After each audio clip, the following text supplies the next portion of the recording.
तृष्णा बढ़े वृद्धता की ओर, रहें जो अधूरे दोनों छोडर। इसकी तृप्ति संग बढ़े रोग, रहे छूटे जो अधूरी दुख योग। तृष्णा आत्मा के सहज स्वाभाविक ज्ञान के स्वरूप को ढककर, ज्ञान शून्य सा मन को बनाकर अविद्या के स्वरूप द्वारा केवल मनुष्य को परेशान ही करने वाली है। मनुष्य आत्मस्वरूप अपने ज्ञान को तो जल्द नहीं पा सकता, उसके लिए तो लंबा यत्न करना पड़ता है। परंतु इस ज्ञान रहित अवस्था में ज्ञान रूप आत्मा को पाने के लिए अधीर मनुष्य झटपट संसार के ही संस्कारों को जगाकर बाहर की वस्तुओं को ही याद करता है। याद करके फिर दूसरे प्रकार की राग द्वेष रूप तृष्णा से प्रेरित होकर उनको पाने के लिए यत्न करने को प्रेरित हो जाता है। उनको पाकर बाहर के सुखों में ही रम जाता है। अब ये तृष्णा के सुख सदा तो रहते नहीं।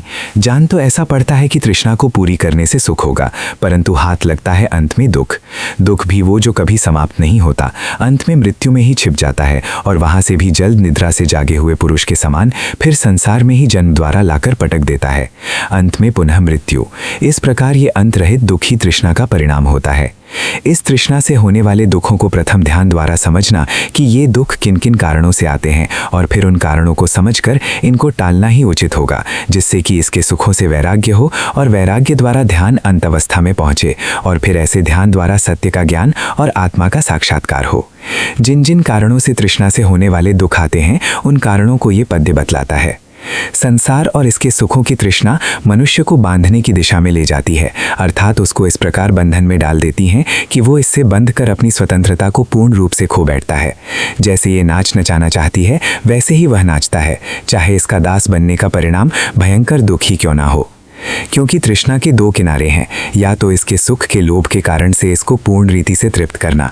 यदि तृष्णा को पूर्ण करने में रोग, वैर, विरोध इत्यादि का भय भी अधिक हो जाएगा तो ये अधूरी ही छोड़नी पड़ेगी।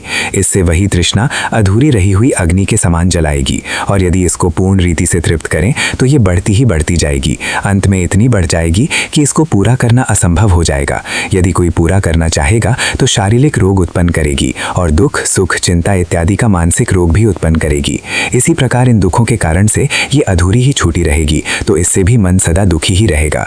यही सब तृष्णा का दुख है, अर्थात पूरे करने का या अधूरा छोड़ने का। इसी दुख से बंधा हुआ प्राणी इसे पूरा करने को अधूरे छोड़ने की चिंता में बंधा हुआ अपने सही आत्मा के कल्याण का मार्ग पर चलने में स्वयं को शक्तिहीन या अयोग्य ही समझता है। इसलिए ऐसे इसके दुखों को पूरी तरह से समझकर इस तृष्णा से मुख मोड़ना ही उचित है। इसी का नाम वैराग्य है। इसके बिना कल्याण के मार्ग की यात्रा सफल नहीं होती।